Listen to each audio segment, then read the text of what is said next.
सबको जय मसीह की। प्रभु यीशु मसीह के नाम से आप सबका स्वागत है।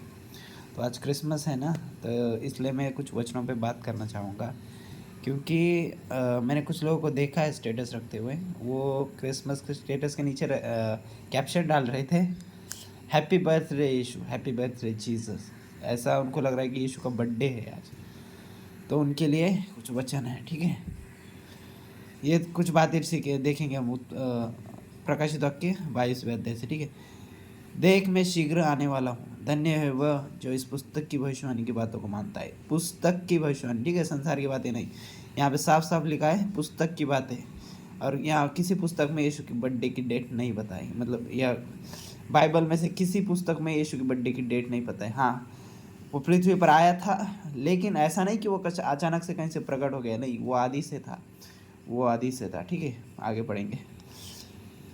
अभी यूहन्ना गवाही दे रहा है इस बात की, मैं वही यूहन्ना हूँ जो ये बातें सुनता और देखता था। जब मैंने सुना और देखा तो जो स्वर्गदूत मुझे ये बातें दिखाता था, मैं उसके पाँव पर दंडवत करने के लिए गिर पड़ा। अभी वो जो स्वर्गदूत होगा वो अद्भुत दिख रहा होगा, तो यूहन्ना उस पे पैरों पे गिर पड़ा, लेकिन पर वो स्वर्गदूत था, ठीक है। पर उसने मुझसे कहा, वो स्वर्गदूत क्या कहता है देखो, ऐसा मत कर, देख ऐसा मत कर। वो साफ साफ मना कर देता है, क्योंकि वो ईश्वर नहीं था। देख ऐसा मत कर, क्योंकि मैं तेरा और तेरे भाई भविष्यद्वक्ता और इस पुस्तक की बातों के मानने वालों का संगी दास हूँ। क्या है? संगी दास हूँ, ठीक है। परमेश्वर ही को दंडवत कर, मुझे दंडवत मत कर, तो परमेश्वर को ही दंडवत कर। फिर उसने मुझसे कहा, इस पुस्तक की भविष्यवाणी की बातों को बंद मत कर, सॉरी। फिर उसने मुझसे कहा, इस पुस्तक की भविष्यवाणी की बातों को बंद मत कर, क्योंकि समय निकट है।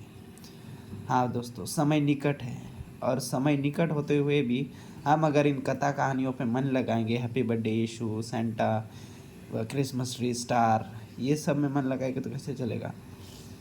परमेश्वर ही को दंडवत कर, समय निकट है। परमेश्वर को ही दंडवत कर, समय निकट है। तो आज समय निकट है, तो ये सेंटा मेंटा का चक्कर छोड़ के यीशु के आने का असली मकसद क्या है, ये लोगों के सामने रखना है, ठीक है।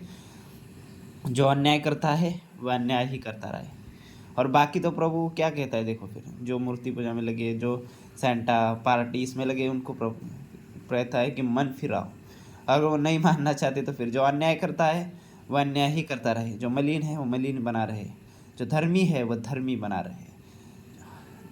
रहे, ठीक है। और जो पवित्र है पवित्र बना रहे। बाइबल के बाहर की कथा कहानियों पे मन ना लगाए, तो पवित्र बना रहे। देख मैं शीघ्र आने वाला हूँ। अभी उनके लिए ये लाइन आ गई, ठीक है। जो हैप्पी बर्थडे यीशु लिख रहे हैं, उनको लग रहा है यीशु इस दिन अचानक से पैदा हो गए थे कहीं, तो ऐसा नहीं है। यीशु आदि से थे। मैं ही अल्फा हूँ, देख मैं शीघ्र आने वाला हूँ, और हर एक के काम के अनुसार बदला देने के लिए मेरे पास प्रतिफल है। देख मैं शीघ्र आने वाला हूँ, वो आने वाला है। मैं ही अल्फा हूँ, वो आदि से था। वो अचानक 2000 पहले पैदा हुआ था, मनुष्य के शरीर में आया था, लेकिन वो आदि से था। वो आदि से था। वो अचानक से नहीं आ गया, वो आदि से था।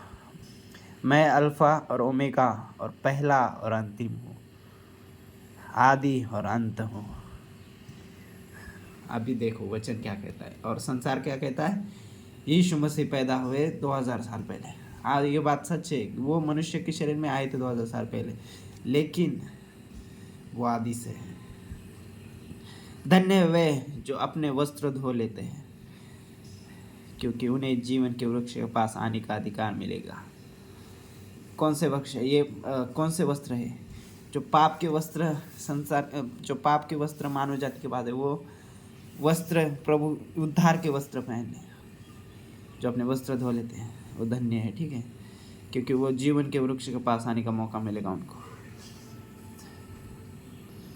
आगे अभी डायरेक्ट 18वां वचन पढ़ेंगे हम, ठीक है। मैं हर एक को इस पुस्तक की भविष्यवाणी की बातें सुनता है, गवाही देता हूँ। यदि कोई मनुष्य, ये वार्निंग है, ठीक है, यदि कोई मनुष्य इन बातों में से कुछ बढ़ाए, जो जैसा लिखा है वैसा ना सिखाकर कुछ बढ़ाए, इसमें कुछ ऐड करे, इसमें सेंटा क्लॉज को ऐड करे, जबकि बाइबल में कहीं भी शब्द नहीं है, जबकि क्रिसमस ट्री का बाइबल में कहीं भी शब्द नहीं है, कुछ बढ़ाए तो परमेश्वर उन विपत्तियों को जो इस पुस्तक में लिखी है उस पर बढ़ाएगा। यदि कोई इस पुस्तक की भविष्यवाणी पुस्तक की बातों में से कुछ निकाल डाले तो परमेश्वर उस जीवन के वृक्ष और पवित्र नगर में से जिसका वर्णन इस पुस्तक में है उसका भाग निकाल देगा। तो ये वार्निंग है हम सबको। अब एक लास्ट वचन देखेंगे हम लोग। प्रकाशित वाक्य 13 का 8 वचन है ना, इसमें से सिर्फ ये लाइन पढ़वाना चाहूँगा मैं। जो जगत की उत्पत्ति के समय से घात हुआ है, ये मेमना था जो जगत की उत्पत्ति के समय से घात हुआ है। तो यीशु आदि है और अंत है, वही अल्फा है और वही ओमेगा है। थैंक आप प्रभु आप सबको आशीष दे वचनों के द्वारा। आमीन।